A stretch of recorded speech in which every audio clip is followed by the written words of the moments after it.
Assalamualaikum warahmatullahi wabarakatuh. Oke, bismillahirrahmanirrahim. Kali ini kita akan mempelajari salah satu materi dalam mata kuliah metode dan analisis data penelitian kualitatif. Salah satu materinya yaitu yang akan kita pelajari kali ini adalah analisis tematik ya, yang menjadi salah satu analisis data penelitian kualitatif. Baik, langsung saja kita ke daftar isi dulu apa aja sih yang akan kita bahas ya.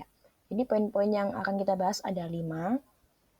Pertama, kita akan sedikit mengupas tentang analisis data kualitatif sebagai yang memayungi analisis tematik itu tadi. Terus poin yang kedua, kita akan membahas analisis tematiknya itu sendiri. Yang ketiga, fase atau tahapan dari analisis tematik. Yang keempat, tema, yang pasti kata tema ini berhubungan sama analisis tematik. Dan yang terakhir adalah tipe analisis tematik. Terus spill juga bahwa nanti di akhir saya akan memberi contoh versi analisis tematik dari beberapa tokoh. Baik, langsung saja kita ke analisis data kualitatif. Nah, jadi kita ke definisinya dulu ya.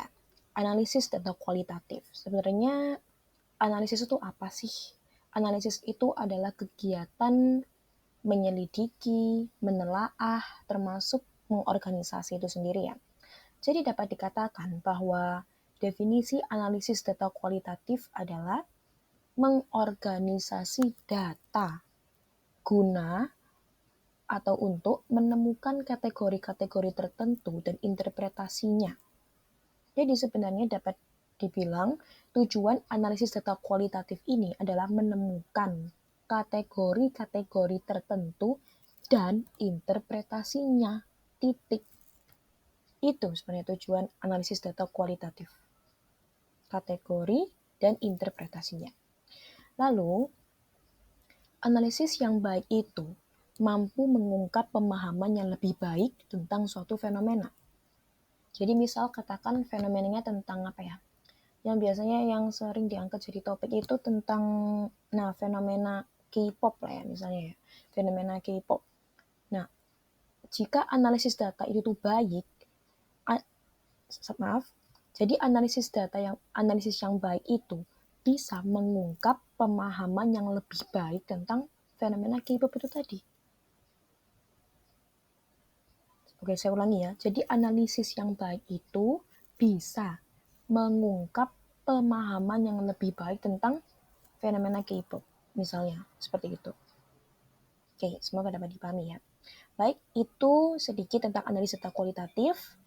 Selanjutnya kita ke inti dari materi kita kali ini ya.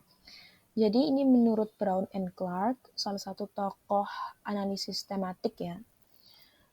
Nah, mereka berpendapat bahwa analisis tematik itu seharusnya menjadi metode dasar analisis kualitatif. Jadi analisis tematik itu harusnya menjadi metode dasar, metode fondasi dari analisis kualitatif. Di mana analisis tematik merupakan metode analisis kualitatif pertama yang harus dipelajari peneliti. Jadi analisis tematik ini harusnya menjadi metode analisis kualitatif yang harus dipelajari peneliti untuk pertama kalinya. Kenapa? Karena analisis ini memberikan skill inti untuk bisa melakukan banyak bentuk analisis kualitatif lainnya. Begitu. Kemudian, Boyaziz ini juga salah seorang tokoh analisis tematik ya. Boyaziz juga berpendapat bahwa analisis tematik adalah cara pandang yang mampu melihat sesuatu yang tidak dapat dilihat orang lain dari data terkait suatu fenomena tertentu berdasarkan tema-tema yang muncul dari informasi umum. Oke. Jadi sebenarnya intinya analisis tematik ini adalah tema-tema yang muncul dari data atau dari informasi umum. Itu. Dan for your information, bahwa yang melihat sesuatu yang tidak dapat dilihat orang lain. Nah, itu tuh memang apa ya? Berdasarkan beberapa sumber ya. Memang saat dua orang, misal katakan dua orang ya, dua orang mengobservasi suatu data yang sama. Nah, bisa jadi si A itu melihat sesuatu, sedangkan si B itu nggak melihatnya gitu loh. Si A melihat suatu insight, tapi si B ini nggak bisa melihat insight dari si A. Nah, seperti itu. Jadi, cara pandang yang mampu melihat sesuatu yang tidak dapat dilihat orang lain. Seperti itu. Jadi, dapat dibilang subjektif ya. Terus kemudian, analisis tematik ini bersifat fleksibel, berulang, dan berkelanjutan. Jadi, analisis kualitatif ini cenderung bentuk tahapannya itu siklus, tidak seperti analisis kuantitatif yang biasanya linear. Maksudnya siklus adalah setelah kita berada di tahap terakhir gitu ya.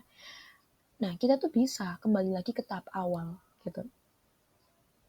Misalnya setelah kita analisis ya, loh, terus kemudian kita sadar, loh, kok data kita kayaknya kurang ya? Nah, kita bisa tuh melakukan penggalian data lagi. Nah, seperti itu. Jadi, fleksibel, bersifatnya fleksibel aja, nggak kaku gitu ya. Terus berulang, bisa berulang-ulang dan berkelanjutan. Terus, dalam proses analisis tematik, peneliti perlu memperhatikan keunikan subjek untuk membuat kode baru. Nah, ya, kata-kata keunikan, kedalaman itu tuh identik banget sama penelitian kualitatif ya. Jadi, peneliti itu perlu memperhatikan keunikan subjek. Gunanya apa? Untuk membuat kode baru. Kode baru analisis tematik nantinya.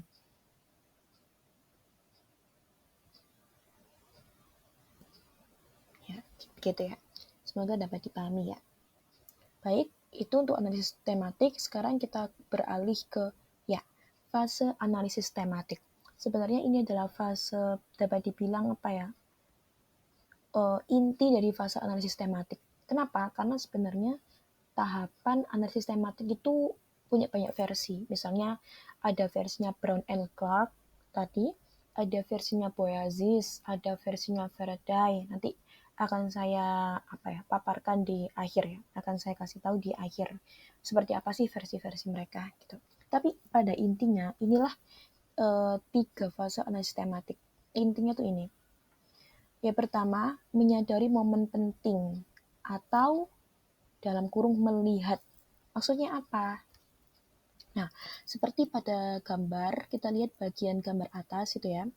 Itu ada transkrip wawancara. Nah, di situ kita meng-highlight, kita menyoroti kutipan, itulah maksudnya melihat atau menyadari momen penting. Jadi tentunya saat kita meng-highlight sesuatu atau menyoroti sesuatu, itu kan pasti kita menyadari bahwa ada hal-hal penting kan di situ. Nah, itu maksudnya dari fase 1 itu. Jadi kita meng-highlight, menyoroti hal-hal yang penting. Yang kedua, kita mengodekannya, melakukan pengkodean atau dalam tanda kurung, melihatnya sebagai sesuatu. Nah, itu ada di gambar bawah. Jadi setelah kita meng-highlight gitu ya, setelah kita menyoroti bagian-bagian penting, kita mengkodifikasi. Tuh. Jadi misalnya warna kuning gitu ya, dikumpulin jadi satu. Warna kuning misalnya katakan tentang motivasi gitu ya. Jadi kodenya motivasi gitu. Pengkodean, itulah namanya pengkodean. Terus misalnya warna biru dikumpulin tuh kutipan-kutipan wawancara yang di highlight warna biru misalnya. Nah, di situ misal katakan dikasih kode tentang spiritual gitu lah ya. Nah, seperti itu. Itu adalah pengkodeannya. Dan tahap yang terakhir adalah interpretasi. Ini pasti ya. Karena kalau kita lihat tadi di tujuan analisis tujuan analisis kualitatif adalah interpretasi.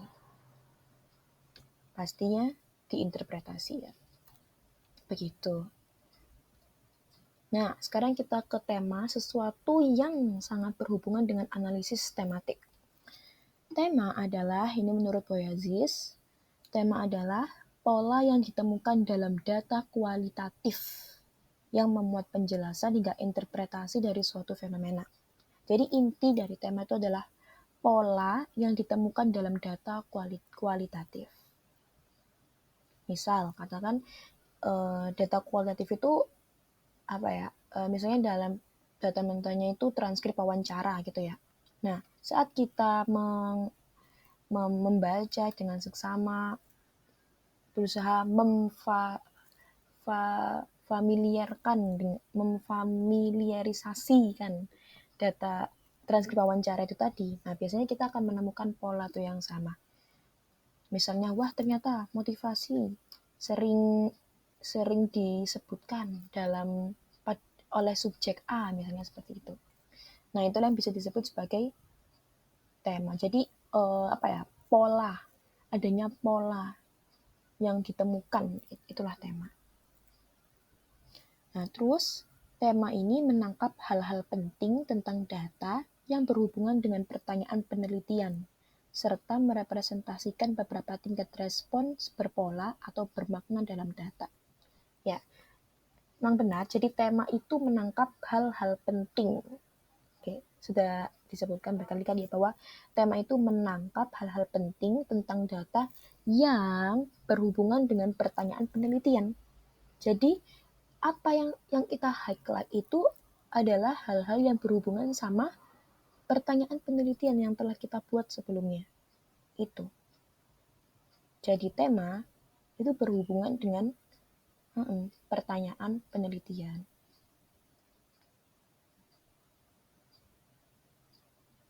Serta tema juga merepresentasikan beberapa tingkat respons berpola atau bermakna dalam data. Seperti itu tadi ya, bahwa sesuatu yang berpola dalam data, nah itu bisa juga bagian dari tema. Begitupun data-data yang penting dan bermakna itu juga bisa menjadi bagian dari tema.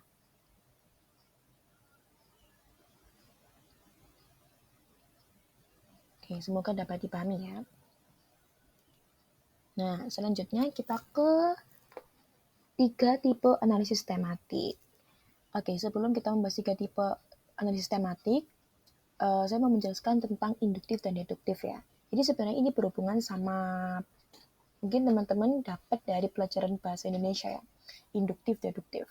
Induktif itu adalah ya singkatnya dari khusus ke umum atau bisa disebut juga dengan bottom up ya. Tapi kalau deduktif itu dari umum ke khusus atau bisa disebut juga dengan up bottom ya. Ya, kurang lebih seperti itu. Nah, jadi induktif itu tema itu ditemukan berbasis pada datanya. Tema itu dicari dari data. Tapi kalau deduktif, temanya itu dicari dari teori atau hasil penelitian terdahulu. Nah, udah ke spill ya. Induktif itu contohnya adalah data driven. Oke, jadi maaf aku ulangi ya. Jadi 3 tipe analisis tematik itu yaitu data driven, theory driven, dan prior research driven. Data driven itu merupakan bagian dari induktif ya. Tapi kalau theory driven sama prior research driven itu bagian dari deduktif. Oke, data driven di mana tema ditemukan berbasis pada data mentah. Jadi bottom up ya, dari data dulu, dari situlah kita baru ketemu temanya. Nah, kalau theory driven ini, tema ditemukan berbasis pada teori. Teori ya, kata kuncinya teori, tema ditemukan berbasis pada teori. Nah, terus kalau prior research driven, yaitu tema ditemukan berbasis atau berdasar pada hasil penelitian sebelumnya atau terdahulu. Jadi bermula dari deduktif ya, berarti dari umum ke khusus. Jadi bermula dari adanya satu teori, adanya biasanya pendapat para ahli gitu ya, atau juga hasil penelitian sebelumnya. Dari situlah kita bisa menemukan tema. Tapi ada catatan tuh, pada teori driven kode bisa ditambahkan dari luar teori. Misalkan ya, jadi gini, mekanismenya teori driven itu katakan kita mau meneliti tentang life satisfaction gitu ya, kepuasan hidup. Nah, kita cari tuh teori tentang kepuasan hidup. Udah ketemu komponen-komponennya, misal ya katakan ketemu berapa ya? Ini misal ya, katakan ketemu 5 komponen gitu lah ya.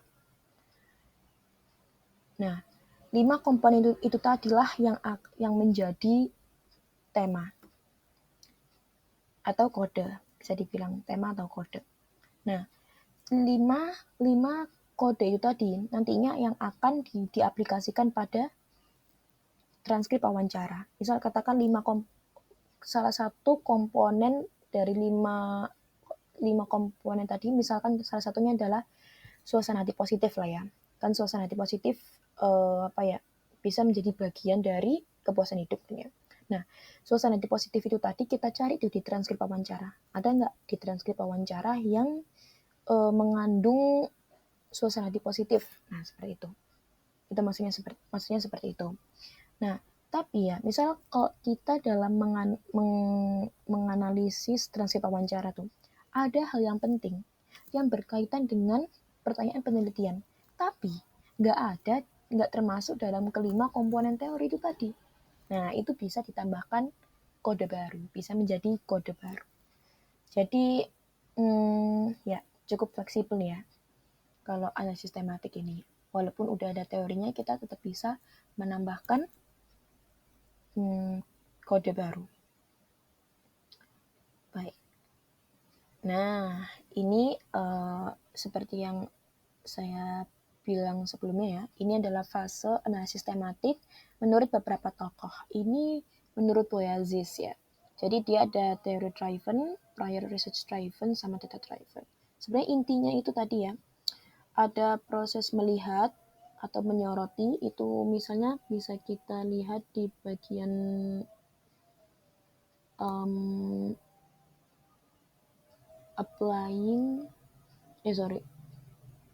itu bisa dilihat di data driven ya, di data driven. Nah, misalnya reducing the raw information atau merangkum data. Nah, dari situ kita juga bisa menemukan tema. Lalu bisa juga setelah itu dikodekan, membuat kode mengidentifikasi tema. Nah, itu adalah termasuk salah satu bagian dari pengkodean. Dan yang terakhir, pasti kalian lihat selalu ada interpretasi. Jadi sebenarnya 3 fase inti tadi itu fase intisari dari fase versi Boyaziz ini. Begitupun juga dengan ini fase Faraday. Ketika fase inti tadi itu juga menjadi pokok dari Faraday ini. Seperti itu. Itu Faraday. Terus ini ada Brown and Clark. Tuh. Ada familiarize yourself with the data. Ini termasuk tadi ya, salah bagian dari melihat tadi ya, fase pertama melihat. Terus create your initial codes, pengkodean ya, berhubungan sama fase kedua tadi pengkodean, dan yang terakhir write your narrative, berhubungan sama interpretasi. Nah, berikut referensi yang kami ambil. Baik, alhamdulillahirrahmanirrahim. Sekian paparan materi analisis tematik dari saya. Jika ada kesalahan, kurang lebihnya mohon maaf. Baik, terima kasih. Wassalamualaikum warahmatullahi wabarakatuh.